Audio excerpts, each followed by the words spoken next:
So you're becoming a rope gun. Yes, I am. So this last time we went out, you led the whole thing. It was a multi-pitch, 510B, Correct. right? You led the whole thing, and this was kind of your first prolonged experience with leading. I don't think you had.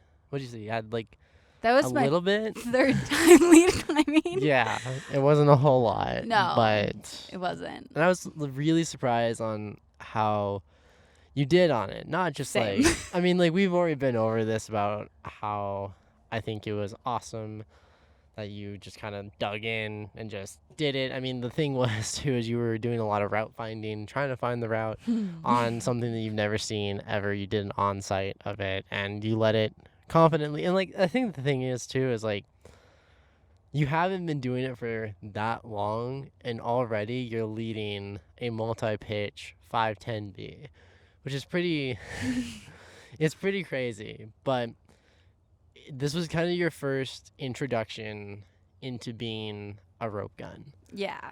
And I didn't even know what a rope gun was. you didn't know what a rope gun was. I had to explain it to you Yeah. with a couple other terminology. I mean, it's just how it works. You're just Little baby climber. little Gumby over here. But how was your kind of experience being a rope gun?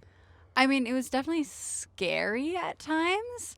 I think that like not having the experience of climbing lead was a bit scary because I feel like the first time I had gone lead climbing, it was with my cousin's husband, who is like experienced trad climber, and it was in Squamish, super easy routes, and I was pretty much just top roping because all the bolts were so close together, and it was such an easy climb that like it didn't really feel like lead climbing. And even, I did a little bit indoors as well, kind of same thing. And then climbing with you, the last time we went lead climbing before the multi-pitch, I sprained my ankle falling from below the bolt. And so like I hadn't had the experience of climbing at like a normal level. It was either really easy or it was what was the one that we were doing, because it was like the only one that looked doable, like a 511B. This is a 512, I think. And so like I hadn't actually climbed like in the sweet spot of what I would want to be climbing at lead until this multi-pitch. And so I didn't really have the confidence of like, I can do this, because it was either I could obviously do that, it was really easy, or I was terrified every time I moved and it was like paralyzed above the bolt. So it was kind of nice getting that experience of like being in that just in groove. the zone. Mm-hmm. That's like what it is, really. Like I think that's what I've noticed. You just get in the zone of it, just like it's almost like monotonous of what it is. You're just going through the motions, you're figuring out, and then you're like, oh, the bolt's here. You just take the quick draw and just kind of clip. And that's how it felt once I was actually going, and I don't think I had that experience. It almost felt like top rope climbing in the sense of like I just kind of got into it and I forgot about how high up I was, what was going on above me, what was going on below me. I was just focused on the now. Yeah. And that hadn't happened yet for lead climbing. So it was nice to kind of get my groove a bit there. Yeah, that's something that I just didn't realize until now, that that's something that you get with lead climbing. You do get a little bit with it with top roping, but you are so, whenever you're lead climbing, you're so in the zone. Because if you're thinking about anything else, it's not going to be good. Like, you're going to run into other things, and like it's super interesting with lead climbing just because it is. Like, you're kind of dependent on it. Like, if you're above the bolt, like, you don't want to get panicked because that's the last time. You want to keep your cool. You want to have the mentality of, like, I am not going to fall. Like, you just have the don't fall mentality, and it's just kind of controlling that. And, like, I got to see, like, a little window of that on the last pitch of it just because there was no ninth bolt on the 8-bolt pitch. I mean, you were just like, to make the move to get over the lip to then get to the change, you were, I mean, it would have been like a 20-meter drop. Something. Maybe not quite 20. Not quite 20, but it was felt definitely, like it was like 2 body lengths, and it's like, okay, like, with a little rope stretch. with a I think in that moment. But you're on slab too, so like it's going to be scary. Yeah. But it was one of those things that it was interesting to see you, but you still have, like, you locked in, like, you didn't say take and like I need like 5 minutes or anything. You just I mean, I kind of couldn't have at that point. yeah, you were already kind of getting a little like your timer was going off of like how long you can hold on, And it like was I was just I was a bolt above the last one I was yeah. at, and so like I would have had a down climb, Yeah, I which would I have feel like been. would have made me fall. Yeah, it would have been more scary to just try to down climb, but you just kind of push through, and that's kind of a thing that is interesting about that lead climbing and becoming that rope gun is that there's a lot of times where like you just have to push through, and it was just really interesting to see that it could be like to have you see you worried but also still push through and actually do it. I mean, that's so many times of lead climbing, and maybe it's a little bit different too in like trad and ice when you're placing your own gear. That's terrifying. It sounds like never done it. Just Excited because, for it. yeah. I mean, it's fun, but Mhm. like I think in that moment, I was like, when you're like, I'm like a ways above the bolt. I'm like, I'm looking at it, and I'm like, I think I've been, I've placed my pieces like, I've run it out. Like I've gone 25 feet without placing protection just because you're feeling comfortable. Bad. It's just you're feeling comfortable, and but I've also been in situations before when like you're ice climbing and you're going through a bad section of ice. You put in one screw, doesn't take. You put in another spot, doesn't take, and you're like, if I'm staying in this position for that long, like I'm gonna burn out, and it's gonna be even worse. Yeah. So it's just better to keep on climbing. Yeah. So it's like you still have yet to experience that, but like getting that first taste of it, and like I think the Mosquito. inter. There we go. Continue. I think the thing that's interesting is like you're getting a taste for it, Mhm. and it's just I think having that more confidence to be like, maybe I could be reading this wrong too, but it's maybe that more confidence to be like, you're looking at a route now. Now you're not being like, yeah, I can't wait to top rope it first and try it out. Now it's like, no, I'm like ground up, like let's do it. Yeah. I think that's definitely true. It's just it's more exciting. And I feel like I'm able to do it, and that's the thing. I feel like I'm actually able to do it now. Like I think that's something that's not too dangerous at this point. And so feeling confident in that, and I think that's something we had talked about before, is like I would be going up to climbs and I'd be like, I don't think I'm gonna be able to do this. I'm gonna try, but I don't think I'm gonna be able to do this. And now I kind of feel like the mindset is switching in a bit to being like, I'm gonna do this. Yeah. Not I think I can, but I can do this, and I'm going to do this. Yeah. I think that was really cool to see, even with that, with doing the multi-pitch, having you lead every single pitch from like the beginning. I was just gonna do the first one. Yeah, like just doing everything from like the 5-7 slab at the beginning to the 5-10, 5-10 minus, I think. 5-10 minus in the middle, and then ending, like all those things, and you just continuously taking the lead. I'd be like checking in and being like, "You doing good?" And you're like, "Yep, I'm doing great." And, like still ready to go. I think I was like, so do you want me to lead again? I can lead again. Yeah. Do you want me to lead? You were hungry for it. You wanted to do it. And, Good. and it was just like, I think that was really cool, but it's also cool to hear even what you're talking about, like even that mentality change, because I remember talking to you about that and being like, it's something that you don't, I guess, realize until you start leading, because you just have to have that confidence, because if you're frightened before you start even climbing, it's not going to end well. You're going to psych yourself out. You might do something dumb, and it's like generally that mentality is like, yes, I'm going to get to the top, nothing's going to get in my way, I'm just going to do it. And like if you fail along the way, fine, but at least you know it wasn't due to a mentality thing of being like you got too scared, so then you backed off and then things got wonky. Like if you always go into that with that mentality, it's a very like good mentality to have for climbing, any type of climbing. And I think that having that multi-pitch be like every single pitch, one of the, like I know I can climb at that level, and I know I can climb above that level. And so having the confidence like, okay, well, I can do it, and so I'm going to do it, instead of being like, this is a really difficult climb, I'm not sure if I can do it, let's see what happens. Yeah. It's like, I know I can do it, and I'm going to do it, and it doesn't matter. One thing that was kind of interesting, and I didn't think I was going to be doing at any point, but like something I do in my everyday life is like I sometimes have little mantras that like help me throughout things. If like I'm nervous about something, I'll just kind of repeat the same phrase, and it'll kind of just remind me, breathe, you're good. I even have like take a deep breath tattooed on my forearm as like a little reminder, which actually really comes in handy with climbing because it's like right there. But on that multi-pitch, when I was getting scared, if I like looked down, I'd be like, okay, we are very high up. But then I'd kind of look up a little bit. I'd see the trees and the mountains, and it was gorgeous. And so I just kept repeating to myself, it's a beautiful day to be alive. Partially in the sense of like, it's beautiful out. And the other bit of being like, I'm live and I don't want to die. Focus. Yeah.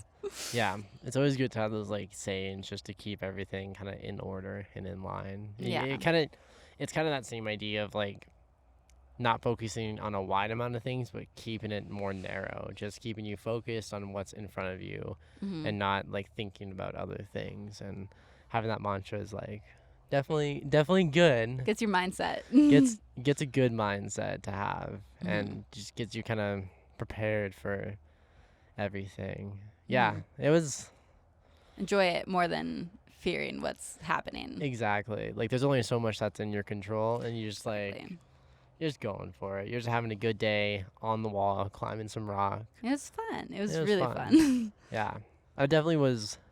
I didn't know how I was going to go even too with. You looked nervous on the drive out there. There's a couple of things. I mean, like between first time multi-pitch, first time really leading that much at that kind of grade, and then it's like, oh right, you don't really do great with heights. And it's like, how is this going to go out? Like, is this going to be a thing where you're mid-pitch and you're like, I'm scared. I can't do anything. You're paralyzed.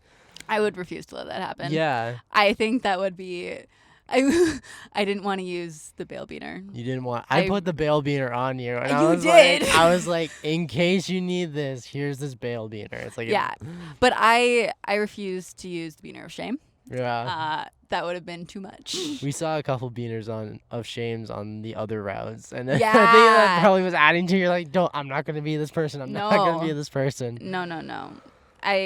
There was one point when I thought I might have to, when I was kind of stuck on the second pitch, and I saw there was like an option. I could go left or I could go right. At first I was trying to go right, and then I was like, it's not working. So I tried going left, and I was like, it's not working. And then I was like, okay, I'm going to try right again. And I just kind of trusted my feet a little bit more on those tiny little edges. Yeah. And then I did it, and I thought I was going to die. And then there was another spot a little further up where I was like, I'm going to die. And I thought I was going to have to use it, but just kind of hunkered down, trusted that I can do it. Yeah. I feel like that's one thing for me when I'm climbing. Sometimes I don't think that I'm capable of holding a hold. Yeah. And then I do it, and I'm like, I genuinely didn't think I was going to be able to hold on to that, whether like a sloper or a crimp. And I kind of surprised myself. But it's kind of a dangerous game because other times I think I can do it and then I can't. Yeah. I'm still gauging my abilities, I think. Right. I mean, that's just like natural, even like the transition from outdoor climbing to indoor. But I do it climbing. indoors too. You do it indoors? Okay, well, that's something else. They're coming for us. Okay, where were we? The police distracted me a little bit. Yeah. And then the deer. Well, I think something interesting that I wanted to talk about was how was it for being a rope gun, being on the sharp end, but then having to deal with everything else, like having the full rack on you, having to belay from above, not having someone right there to check the belay and check the anchor situation. Like it was all up to you. Granted, we did use Rocky Talkies, so we had shout out Rocky Talkies. Just to kind of keep that communication in there, just in case you needed anything. There was that one spot where it was really helpful because it was kind of above the lip and you couldn't really hear, and so it was nice to be able to check things. Yeah. So having that, but how was that kind of doing that whole thing, being at the top and being like, oh, everything's on me now? Yeah, I mean, it was stressful. It was a lot of just kind of like double checking and then checking again, everything. And even with that, like I made a mistake and I freaked out for a second because I thought I I was belaying you incorrectly. Although I guess you would explain it better. Yeah, I mean, you just didn't have the ATC in guide mode, so it was a little bit harder, and it was just a little bit funky. The reason I noticed it as well, partially was because I was looking at the little diagram on the side, Yeah. on the side of the ATC. That's a good thing to have. I told you like right before we went up, I'm like, just follow the little diagram if you need. There's like little markings on it. Yeah. Like if you need it, if you need to make sure it's on there. And I looked and I was like, something's wrong. The other thing that really got me was like, at the first belay station, it was hard to get the slack through. Yeah. At the second belay station, it was weirdly easy. And I was like, this is something wrong. And then looking at it and being like, he's climbing right now. And I don't know if this is like, I didn't know if it was a big mistake or if it was something smaller where like, yeah, I still had you. And so that's when I like yelled down and I was like, clip into a bolt right now. Yeah, and it was a weird position too. It was like kind of an awkward. I think I had just unclipped one of the draws and maybe was going for the second one. Because I couldn't see you. It was right in that movement where, like I told you, I had like a hand jam. Like right there. It was there. And you were like, clip in, clip in, clip in. And I was like, what? I was trying to be calm. I was really trying to be calm so I didn't freak you out. Yeah. And then once you were clipped in to the bolt, then being like, okay, I think I messed up. And kind of trying to explain what was wrong to you where you couldn't see. That was scary for sure. And like being like, he's never going to trust me belaying again. Like the things going through my head, I was scared. And then once you kind of got to the belay station and I was like, I hugged you and I was like, I'm so sorry. Yeah, it was like kind of like an emotional like I got up to the belay. I'm like, oh, You're fine. I'm all hunky dory. I'm like, this is fine. I'm like getting ready to switch over the draws to you, and you're just like have this like shell shock, and you're like, give me a hug, and I'm like, is everything fine? Because at that point still I didn't know how big of a mistake it was, so I was like, and then I kind of like explained what it looked like, and you're like, oh, that's fine. You're like, people will do this. Like, you could do it in a different way as well. And I was like, okay, so like at least it wasn't the end of the world. Exactly. But it was like a good reminder to always check things. And then I think even you on the wrap down almost forgot. Yeah, on the wrap down, I didn't have the ATC clipped totally right. I think I just had it on the rope, which would have probably still worked. But it was just funky. Yeah, and I noticed it though. Yeah, you did notice it. Because I remember when you were first teaching me to rap, that was the thing. We were like, people will forget to do this. Make sure you do this. And it happens to me, and I was so I was always so aware, and that's why I was watching you doing it. I was like, you did that, and it's a good reminder that even the simplest things can get the most experienced climbers. But I think even with that too, I mean, everything just takes time too. Mm-hmm. It just takes time to get used to this and get used to like stacking the rope and just all of that stuff. It just takes time. And like overall, I mean, I even remember when we did the last one when we were talking about it, you're like, it didn't scare me enough to the point where I didn't want to do it again. Yeah. And now, I mean, you had a good experience doing it. I'm excited to go to Lolo. Yeah, and do some more lead climbing out there on some better rock, granite. Man, I'm so excited for granite again. Yeah. From the West Coast, where we have granite, we have limestone. This choss hurts my soul just a little bit. I didn't realize how good I had it. Yeah, that's why I dried tool and ice climb. I get it now. Yeah. Then you just gotta do that on lead now. I literally have a stab wound on my hand from the choss. Bouldering. Yeah. Yeah. But overall, it was good time to see you kind of flourish into the rope gun now. I think you're gonna take it and just lead a lot. I think you've got the confidence to do it, and yeah, I think you did an amazing job leading. Thank you. I had a good teacher. It was definitely really fun, like playing rope gun, and I'm excited to do it again for sure. And if anyone wants to kind of know more about the multi-pitch that we did as well, check out our video about the multi-pitch, and you can kind of learn about it and look it up on Men Project, and you can see my little tick about there being a bolt missing, and the quick link, was it? Yep, the quick link was, was not done up properly. Great times here. Great times here. It was very good. But even with all that and like a few scary moments, it was really fun, and I am very excited to play rope gun again. Like, very excited. I was excited before, but now I'm like, oh, I can actually do it.